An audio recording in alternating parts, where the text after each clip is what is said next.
The Dallas Cowboys need a Hail Mary on their season, and the NFC North and West are going to go down to the end of the season for their division battles.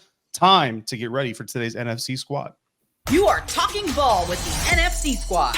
From the Cowboys to the Packers, the Falcons to the 49ers, and everyone else around the NFC, it's the local experts of the Locked On Podcast Network bringing you scoops, breakdowns, and the most comprehensive preview of the upcoming weekend for hard-hitting NFC football with our harder-hitting takes.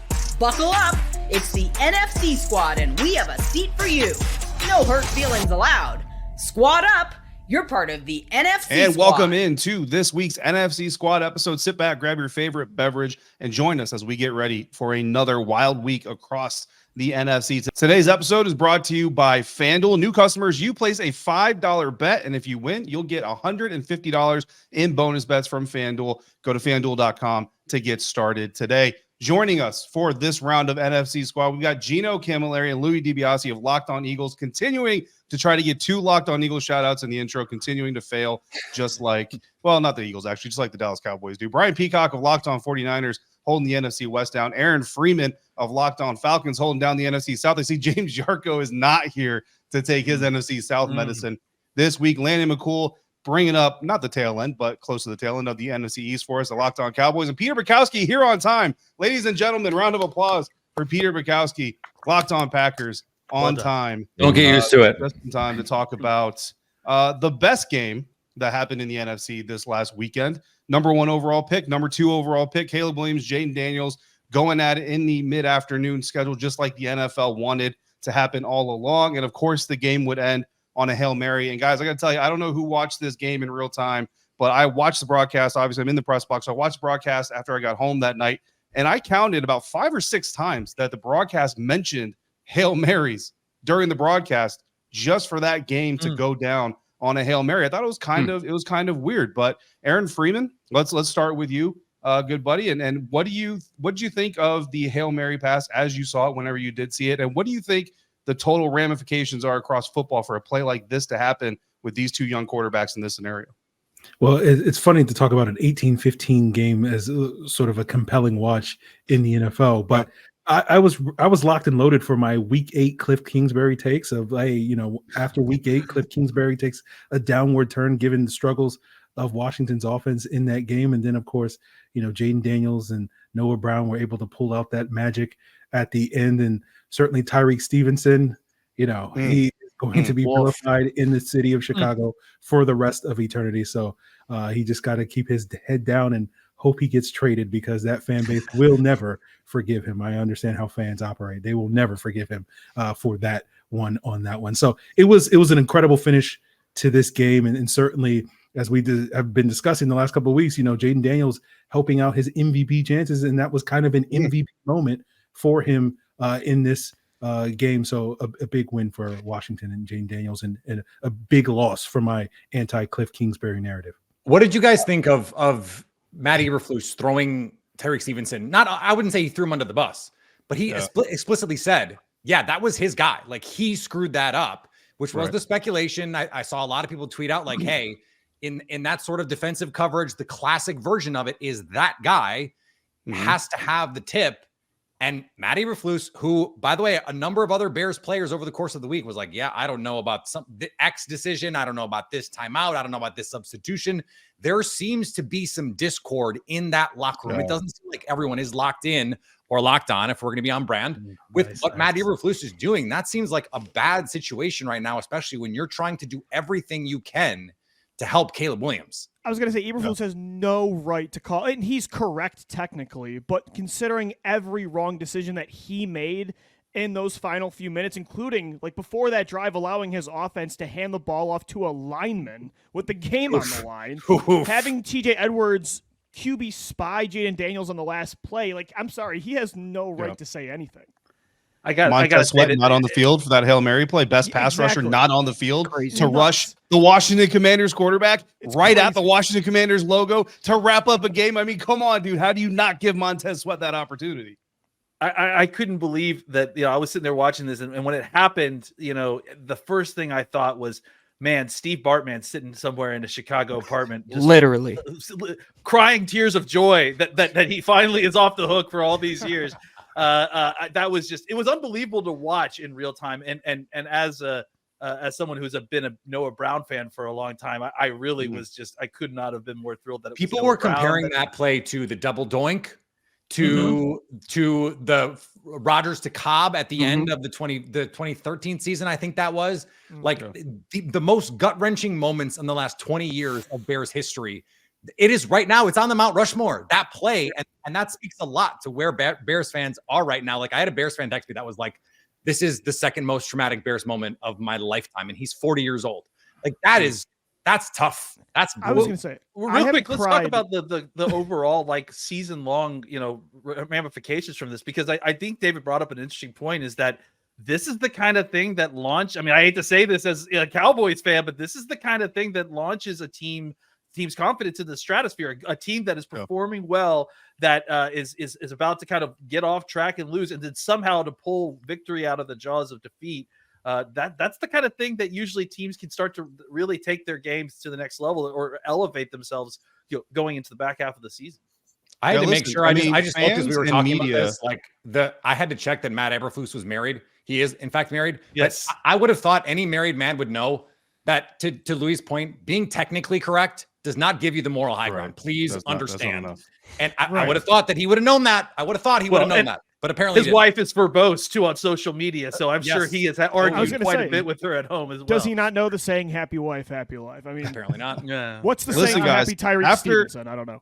After a play like that, fans and media are known for kind of talking about like manifest destiny. This is a team of, this is just, they're just following the path of, or the NFL script, of course, always comes into play as well. But look, guys in that locker room, especially guys who've been on this Commanders roster for a couple of years, have said, like, this is what happens to good teams. When you're good, when you're prepared, when you're coached well, when your mindset is right, these are the types of things that happen. They look like luck, but they really are manifested in the preparation. And of course, we've talked a lot about that on Locked On Commanders. So if you want more on that, go to Locked On Commanders, selfish plug there. But the question now coming out of it, with that with Dan Quinn. Well, that's what. So let's get to this real quick. Aaron Freeman, super happy you brought up the MVP stuff, because Peter Bukowski, I literally quoted you in an SI article about your take on Jayden Daniels as an MVP. So I love you for dropping that for me. But Brian Peacock, Locked On 49ers, you're on the other side of the coast on this conversation. But I want to know, where do you rate after what you just saw this last weekend and from the entire season, truthfully, with the Commanders' chances of winning the NFC East division this season? Yeah, the sun's still out over here on the West Coast, guys. Come on, the guy. Commanders. I keep waiting for the falter, and it's like, no, are they good enough on defense to keep winning these games, even if they've hit a home run at quarterback in Jayden Daniels, and they just keep winning? And you got to believe at some point. So I fully believe in what the Washington Commanders are doing right now, even though I'm still kind of squinting at Cliff Kingsbury and Dan Quinn. Is like, really, is this the group that's going to get this done? They're that good. But they're playing great ball. They're creating their own luck, as you guys mentioned. And of course, above all, the Commanders, they owe it all to the San Francisco 49ers, who gave them Adam Peters, who not only selected Jayden Daniels #1, but had PFF's highest graded player, their second round pick this week for the Commanders, Johnny Newton, who's over his foot injuries, and he looked phenomenal out there. I mean, top down, they're building a culture. They're building a great squad. I've got to be a full-on believer what the Commanders are doing right now. Absolutely. So NFC Squad official take.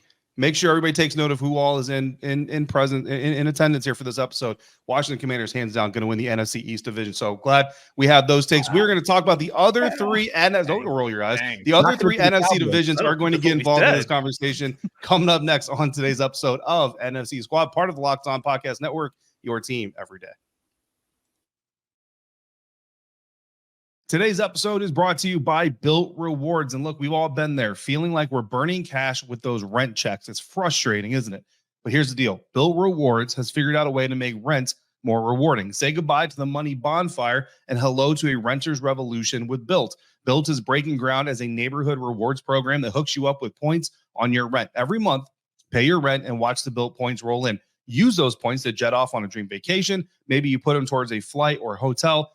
With 500 plus airlines, 700,000 plus hotel and property options. You can also use your points to book fitness studio classes, redeem them towards a future rent payment. They're designed to meet your lifestyle. Pay rent hassle-free through the Bilt Rewards app. Your rent game just got a major upgrade. Bilt points have been consistently ranked the highest value point currency by the Point Guys and Bankrate. So earn points by paying rent now when you go to joinbilt.com/lockedonnfl. That's joinbilt.com/lockedonnfl. Make sure to use our URL so they know that we sent you. Joinbilt.com/lockedonnfl to start earning points with your rent payments today.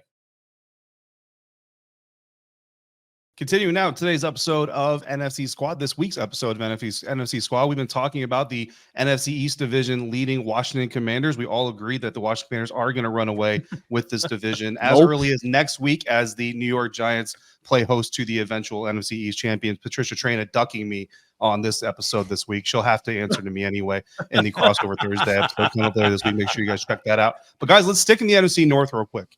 Lauren Cox, covering the Chicago Bears, do a great job for Locked On Bears. Make sure you guys go check that out. But the question now is this now is this officially a 3-team race in the NFC North? Because the Chicago Bears are still mathematically well within it, right? 4-3. The Minnesota Vikings are 5-2. Green Bay 6-2. Detroit 6-1. So mathematically, they're still in it. But their 4 wins have come from teams that are either at the bottom of their division or in the bottom half of their division. They've beaten the worst 2 teams so far in the AFC South. And their losses have come against teams that are in the upper half of their divisions, the 2 top teams in the AFC South, and of course the NFC East division leading Washington Commanders. So that's the last time I'll do that, I swear. So are the Chicago Bears officially out of this thing in your perspective? Gino Camilleri, Locked On Eagles, what do you think? I would have to say that when you saw the ball fall into the hands of Noah Brown, you saw one team break a curse. It felt like a breath of fresh air that they were in for a new day, and that is the Washington Commanders. And you saw another team fall into the same well that they've fallen into 100 times, and even though you have a sign that says watch out for the well, they fell into the same freaking well, and that's the Chicago Bears. You've seen it before, and I think this was the ultimate shoot yourself in the foot moment for them. They're a year ahead of schedule for sure. They've had some impressive wins, but when you're in a division that has Detroit, who was at the precipice last year. You have Green Bay, who is probably right on schedule, if not ahead of schedule in turning things around there. And then look at Minnesota. They go out, they trade for a left tackle with Darisaw out for the season. It's a 3-team race. No disrespect to Chicago outside of they truly are cursed. And yeah, you said it, Bartman. Thank goodness Tyreek Stevenson's name is now in Chicago because he has broken your curse. Just like Lou broke my curse, he now took the Camilleri curse from me. It's the DiBiase curse. He's been on one this year over at Locked On Eagles. Locked On Packers host Peter Bukowski. We obviously have to get your opinion on this, man. So the Chicago Bears also have not faced any NFC North opponents this year so far. Now, I know the Minnesota Vikings have fallen off over the last couple of weeks. They still got the Packers to come up. They still got the Lions to come up. My question to you is not so much are the Chicago Bears a legit competitor in the NFC North for the division title. My question to you is, do you think the Bears can reasonably finish above 500 given the schedule they have ahead of them? You know, I was just having this conversation with the aforementioned Bears fan friend in my life, and I said, I think this is a team that is going to finish with 8 or 9 wins, and they're going to be a really nice story. But the Bears fans, this is, I mean, it is the classic Han Solo. Like I'm out of it for a little while, and everyone starts getting delusions of grandeur. Like they have the shortest memory in sports. I don't every spring they go, we're so back, and every October it's so over. Like for 30 years, this has been the cycle that Bears fans are in. The Bears part of this to me is not even a question. And Lauren Cox maybe one day will man up and be on this show, but an answer for the crimes that his fan base has committed. But the question that I'm wondering is not, are the Bears, is this no longer a 4-team race? It was never a 4-team race. Are we sure it's actually a 3-team race with the way the Minnesota Vikings have looked over the last couple of weeks? Sam Darnold is going to turn into, it is fall after all, he's going to turn into a pumpkin sooner rather than later. I'm sure Aaron has a pithy month-related nickname that we can get for Sam here shortly. And I just, like, we saw this last year with this Vikings defense. They got figured out in the middle of last season. And at the end of last season, like we saw Ben Johnson and Zach Taylor and Matt LaFleur and the best teams, the best offensive minds that they face lit them up, even in the game where they were blowing the doors off the Packers.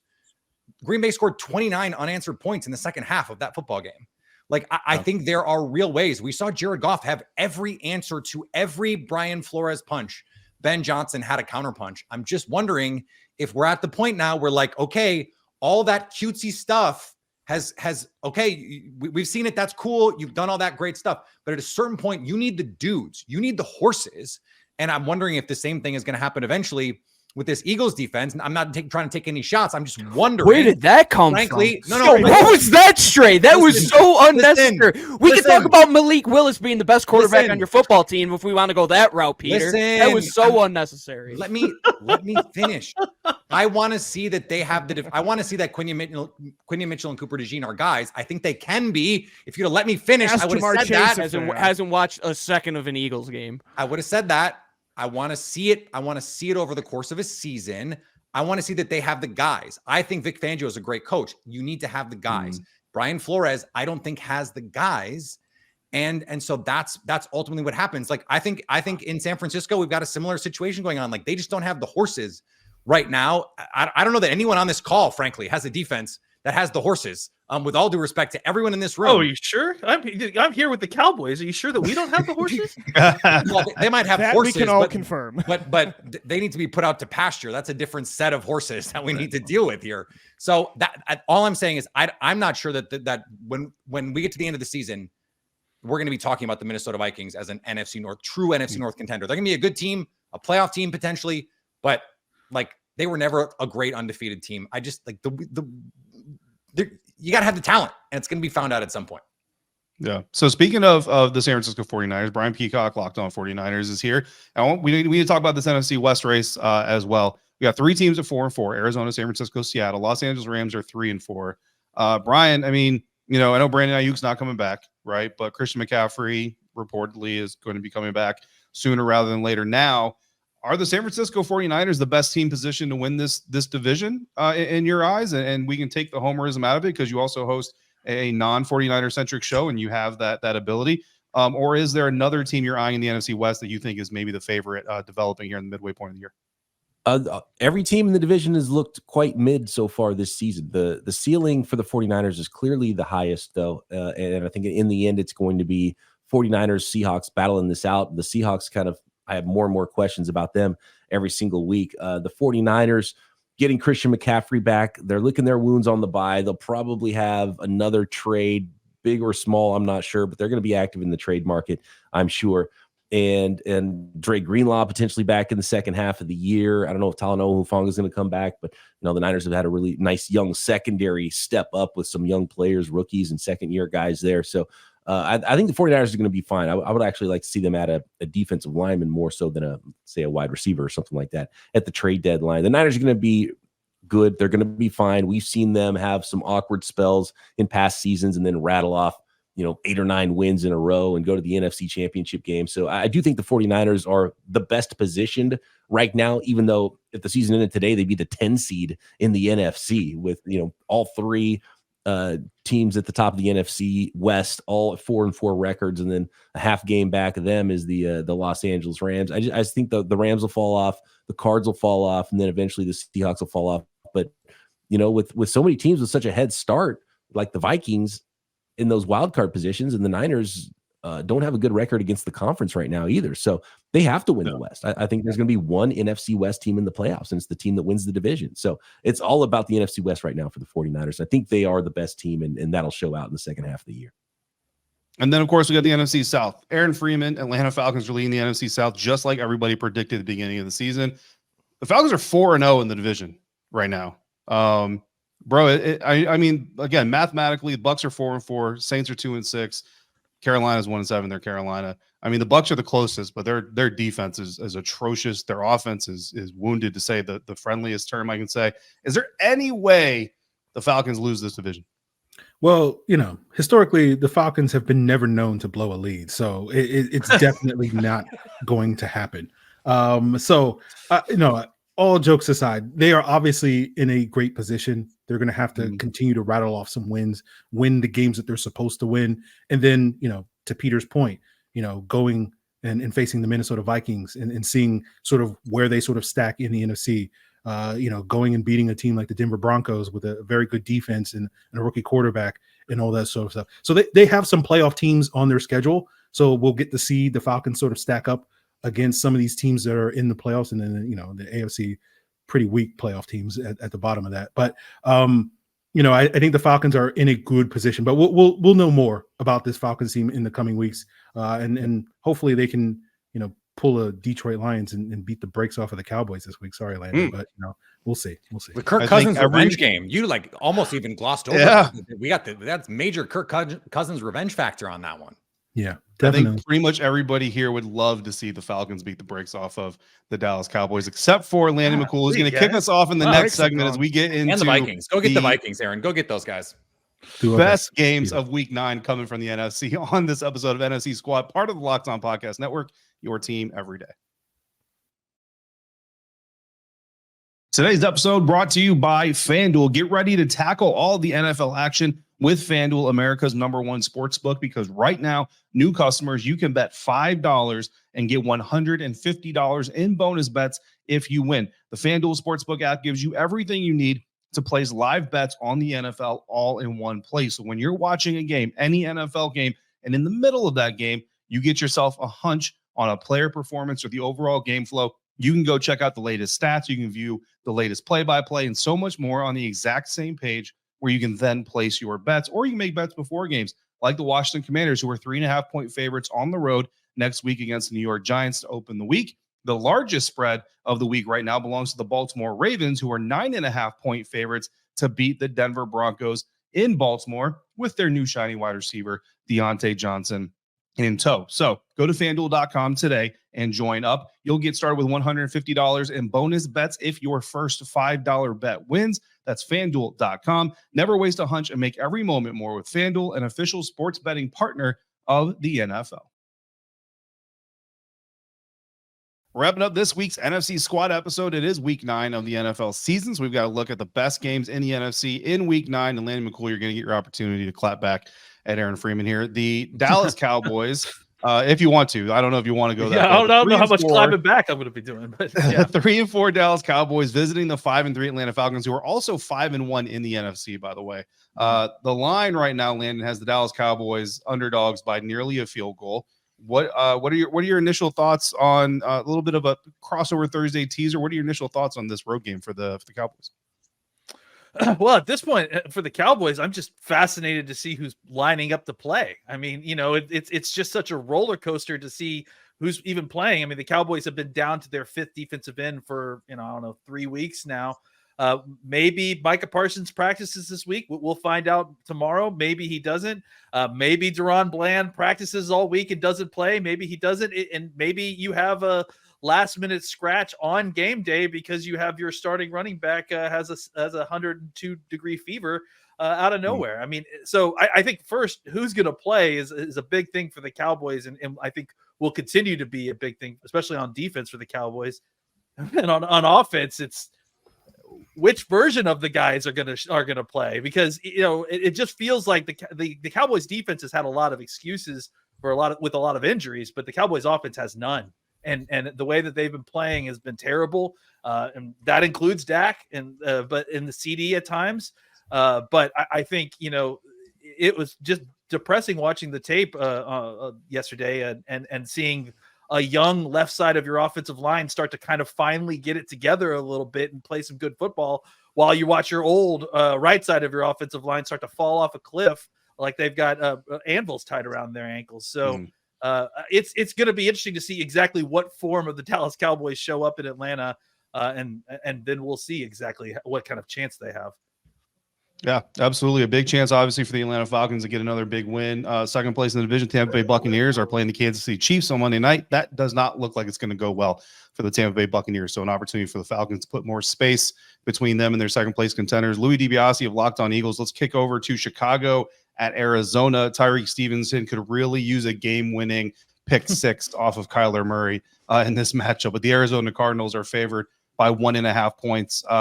Marvin Harrison Jr., right? Potentially Caleb Williams, another potential matchup the NFL might get of marquee rookies. What do you see going on that one? And I have an extra bonus question for you. We talked about Jayden Daniels as an MVP candidate on this show now twice, and it hasn't come from me, the guy that you could call a homer in that conversation.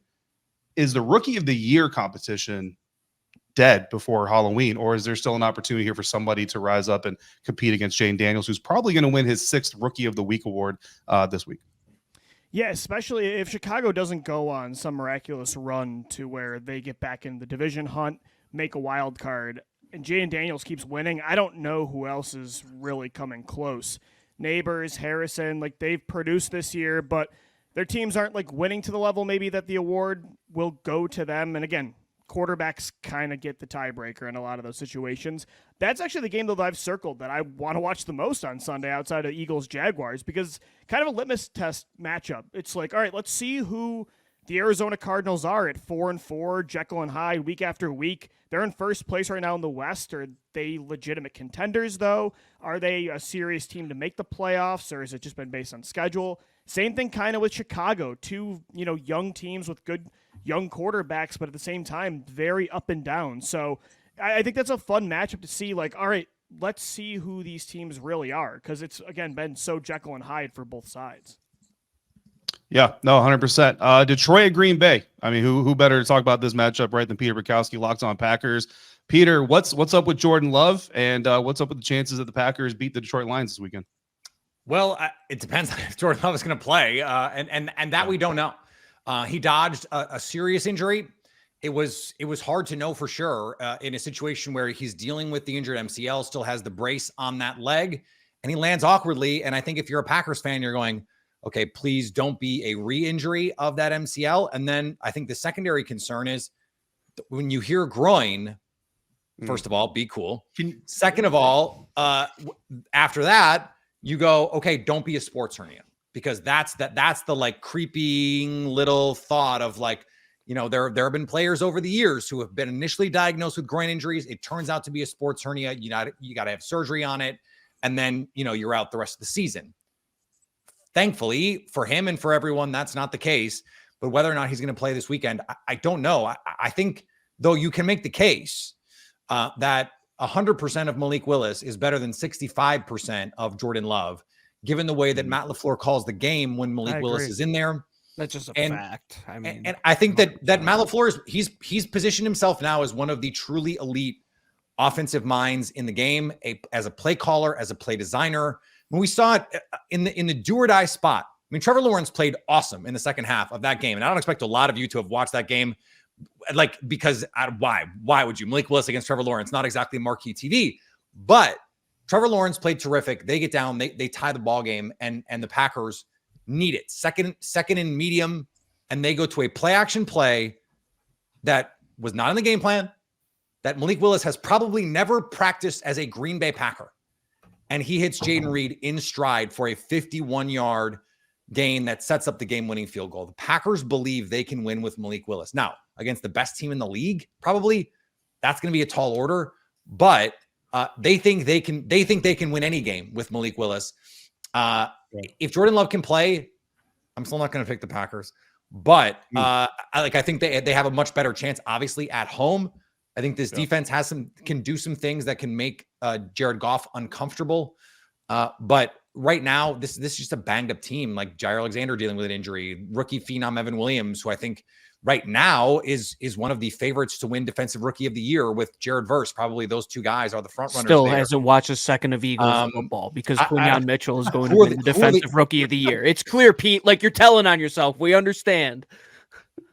Evan Williams is like the number 2 graded safety in the league by Pro Football. I'm an Oregon fan. You're telling me. I know. Like I'm just saying. And the Packers defense is going to finish the year with good statistics, so it's just a different thing. But that's okay. So this is it is a fun situation for the Packers to be in because it's all house money. It's all house money. Yeah. And so if you lose, Jordan Love was hurt or Malik Willis, and if they win, like Matt LaFleur is the coach of the year. I don't know what else there is even to talk about at that point. Yeah, I'll tell you what. I will not make a history. Go ahead, bro. I just wanted to ask Peter if Malik Willis was going to follow in the long line of Cowboys quarterbacks that was going to lose to the 49ers in the playoffs. Packers quarterbacks, yeah. Maybe I think the more interesting question is how much draft capital are the Jets going to give up to trade for Malik Willis? Ooh. That's a fun topic for another episode. Yes, I don't want to make a habit of plugging outside network shows, but the QB School on YouTube, if you don't know about that, check that out. He did, I should say, a great breakdown of the Packers both quarterback film. So highly recommend you go check that out and just become a subscriber because it's cool stuff over there. Brian Peacock, potential rookie of the year, defense rookie of the year in your division. Los Angeles Rams visit the Seattle Seahawks. What do you think is going to come out of this game? And then the add-on question I have for you, which team do the 49ers need to lose or want to lose more in this matchup? Rookie of the year from the NFC West. I assume you're talking about right guard Dominic Pooney of the San Francisco 49ers. He's been really good. He's been really good. Give men some love. Come on. Sorry, which game are you asking about? That's Brian didn't listen to anything outside of that. Rams at Seahawks. Seahawks are 1.5 point underdogs at home. Seahawks all day. Seahawks at home.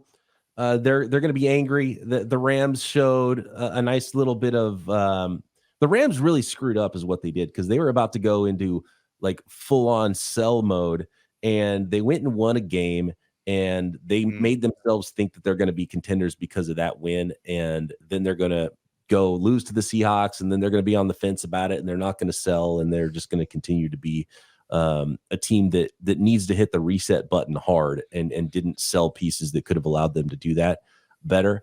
The Seattle Seahawks have their problems, but it looks like they escaped major injury for DK Metcalf, which is really important. They're getting some of their defenders back that have been really banged up on that side of the ball this season's made it really hard for them to employ the defense that they've wanted to. I just think the Seahawks are a better team top to bottom. It's in Seattle. I like the Seahawks here. And I do, like I said earlier, I think it's going to end up being a 2-team race with the Seahawks and the 49ers in the West. All right. Big shout out to Brian Peacock, Locked On 49ers, coming through when his team's on a bye, not taking a day off here, the Locked On Podcast Network. Gino Camilleri, the games, those are the top games, but I do want to finish this off. What group conversation would not be complete without bold prediction? So let's get a week 9 bold prediction, NFC bold prediction, if we can keep it in the conference from Locked On Eagles host Gino Camilleri.